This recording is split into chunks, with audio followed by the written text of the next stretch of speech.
Hello everyone, and Overwatch rumour mill recently been spinning furiously. I apparently no longer believe in connecting words, but it is churning out bread of unimaginable speculative taste, and it's time to bite down into that crust and see what the soft white flesh reveals.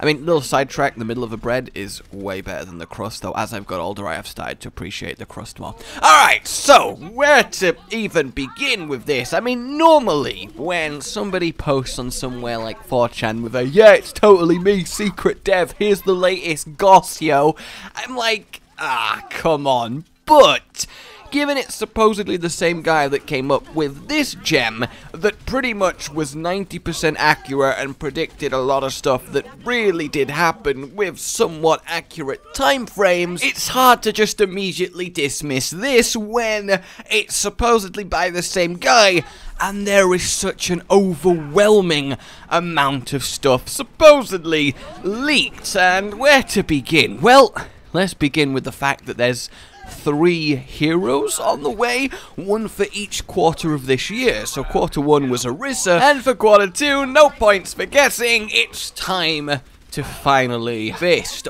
But there are a few little caveats with this, because the leak starts with, it's a combination of Tracer and Rain. I'm gonna accept the way that I said both of those names there, and that initially makes me go, they're not just gonna combo a hero, and it's kind of lazy, and maybe you're just using it as a helpful descriptor, but then it says he's got a charging pinning move, and I'm like, really? But then I think of a certain quadruped, and I'm like, well, Orisa certainly looked like an experiment in what if we gave a hero similar but different combo versions of other heroes' moves, and I'm like, I mean, yeah, there's not an infinite amount of design space within the game to have completely unique abilities per hero, so there's nothing inherently wrong with having a little bit of overlap, a little bit of role overlap, a little bit of choice, a little bit of action, please. And I can kind of see it happen. And role competition is healthy for the game. If you only have one anchor hero, i.e. Reinhardt, then as long as an anchor hero is required by the current meta, you will always see Reinhardt, and as much as I love his German fury plunging deep into enemy lines, sometimes you just want to cuddle instead. Wait, I feel like I lost the point of what I was saying there, but the inherent thing is that you need a little bit of variety when it comes to the same specific role filling for a healthy game. And what really makes me happy, what bubbles my water, is that some of the leaked abilities are very close to what we predicted as a collective think tank in our last DOOMFIST'S discussion. So, his ulti is supposedly a jump in the air smash to the ground ability. We talked about something like that, with the caveat that if you get hit in the center, you are just dead, irrelevant of your health.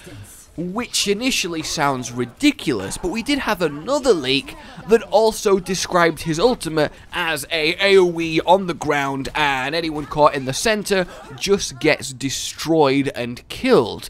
Though the curious thing is this other leak says it's got a 5-second knockdown, while this primary leak says it just has some knockback. So I'm a little bit skeptical if both are true. But other than that, they remain fairly consistent. And let's actually discuss this move. I think it's very good. It seems like a high-risk, high-reward ultimate that can either be completely useless in the wrong hands or absolutely devastating with a little bit of skill and a little bit of coordination. Imagine an entire enemy team in a Zarya role and then a Doomfist crashes down upon them and erases their dreams in one fell swoop. I mean, that would look spectacular, and from the sound of it, it's going to be quite a noticeable move. It's going to really feel like it's your own fault if you get flattened by him, and I like the idea of that, actually tricking people into taking it, maybe timing it for them coming round a corner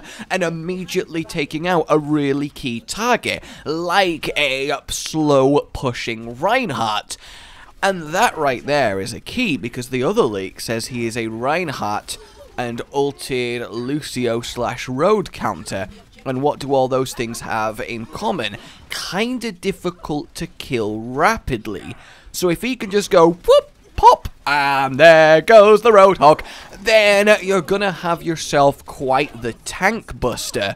And a tank buster is something that the offense isn't really shining with. I mean, yes, Reaper is supposed to be that with close range, high damaging shotguns, but let's be honest, that's just not what's happening at the moment. So if you have a specific tank picker-offer-ulterer, that's so great, like, say that 3 times fast, that's fantastic fun, then you're in a really cool position for a nice little meta shift upon Doomfist, because the thing is, I think they are likely to overtune Doomfist, because you don't want to introduce the fist and then not have the fisting be powerful enough so nobody cares about getting it. And that way, we're gonna see a lot of him when he first appears. So I'm liking it. And then apparently he also does more damage the lower health he is. Yep, I like that. I like that. We came up with that. I think that was pretty good. But the curious one is that he's going to have charges of a charge. So 3 charges, and he can change direction mid-charge. Imagine if I could speak correctly, and also imagine if Reinhardt could just change 90-degree angle while charging 3 times and actually snake round corners and really get to people. So he's going to be melee only, but with an interesting type of mobility that's not crazy and will need you to be very on it while playing him. I think he promises to have a very unique, high-impact, high bursts of action, and then some lull gameplay style that will really appeal. And apparently, yes, he's being voiced by Terry Crews. And then, more interestingly, he's gonna be released on the Overwatch's 1st year anniversary of release. And this I kind of like. And the reason I kind of like it is because when do you release a hero that is so hyped, so wanted, so promised as Doomfist? Well, the Overwatch birthday is a pretty good time for it. And then we had another leak that does confirm a 24th of May event. And I keep saying a Doomfist event needs to happen, an introduction to him, an event involving him in a PvE scenario is a perfect way to introduce him. And apparently there's going to be an event on the 24th of May, the 24th of May being the anniversary of Overwatch's initial release. So it all actually seems to line up in a very fitting, pleasing way. So I'm kind of on team it's happening, though with just a slight pinch of salt in the mix. So let's have a look at the other 2 heroes real quick then. We have Brayer, who I actually really like the idea of. Apparently they're going to be the smallest hero in Overwatch, which I think is going to be quite cool. Though, then again, they said they weren't going to put in Effie because she is, you know, basically a kid. So it's interesting to see what they're actually going to do if they are just tiny, kind of like Torbjorn level. But they're going to be steampunky, they're going to be a teenager, and they're going to have a wrist computer, which is interesting because their whole shtick is going to be area denial, kind of like a Symmetra overlap, and we're going to have ourselves a hero that can lock off multiple areas of a map, obviously not at the same time, but over the course of the game, and then it's going to apparently electrify anything between 2 wall bars that she sets up. So effectively we're looking at a hero that can have a permanent May wall in an area. I imagine it will be passable, but at the cost of health. So if you put it at the most efficient route to attack a point, you just force the enemy to sacrifice HP in order to begin the attack in the first place. And that, I think, gives credence to this being true, because from a design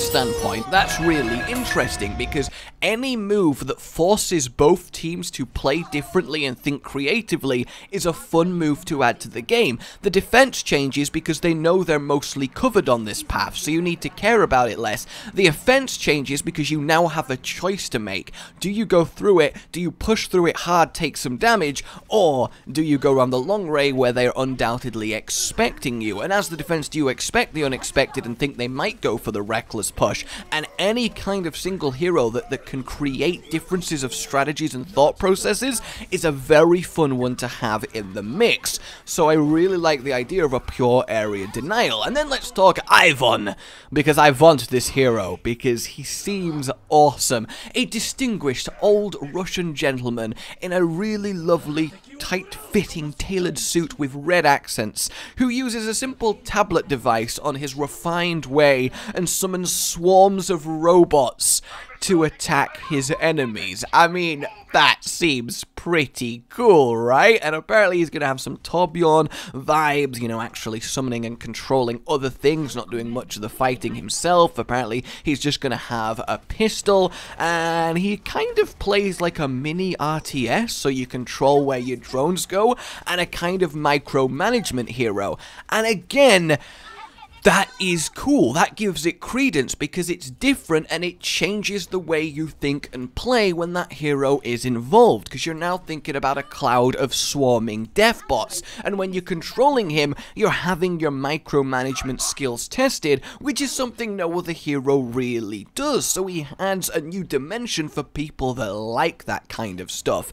So I think that is very exciting, and I like the sort of visual refined gentleman look. It's definitely a kind of a character style that we've not seen in Overwatch just yet. So I'm very, very excited for all of this. And then, of course, we've got a few more little tidbits as we go through. One of the main ones being that currently some of the Overwatch playlists on the Russian channel, even on the main US channel, the playlist got updated with unlisted videos, and generally that happens if there is going to be a release of, let's say, a lore video or an event release trailer, etc, etc, you know, something big deal in the near future. Even the EU playlists were updated on the same time as the Russian one, and this happened last time Orisa was about to come out. All of the channels had their playlists updated with an unlisted video, which means we are likely to get something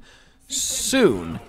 And, you know, the 24th of May isn't that far away, and I think this just may give credence to these theories this day. So, hey, what do you say about all this? Because I am, ooh, yes. And then finally, there is apparently talk of releasing a single-player Overwatch experience to get into the Omnic lore. And again, I think this is very, very cool, and honestly not that unlikely, because again, I keep hammering that Uprising is totio an experiment, a little bit of a test to see how players react to that type of content, to see how well they go for it, and apparently it was an unqualified success, the most successful event to date. And if that doesn't give them an indication that there is a market for a single-player experience, and Jeff said if they did that, it would likely be an extra thing, not Overwatch 2, but definitely something that you would probably buy as like a DLC, an expansion almost. So if they do an event with a PvE game mode that's just a slight change to King's Row and people fucking loved it, then that gives them a pretty good indication that enough people would buy a single-player Overwatch experience that would definitely be profitable and expand the lore of the game, which is just awesome from an interesting for the game standpoint. So I think there's a lot of behind-the-scenes stuff, a lot of experimentation happening with Overwatch under Blizzard, and I think a lot of these links actually do support a lot of the things I have been feeling recently about the game. So in general, hypening is happening. So let me know what you guys think of all this. I think we generally have some really cool stuff on the way. Let me know what you think about the heroes and all of that jazz. I'm hopeful, honestly. I think there's a good chance. I think it's likely. And I am very, very excited. But for now, my name has been Rage. I will see you all next time. Like if you enjoyed this and subscribe for more. A goodbye.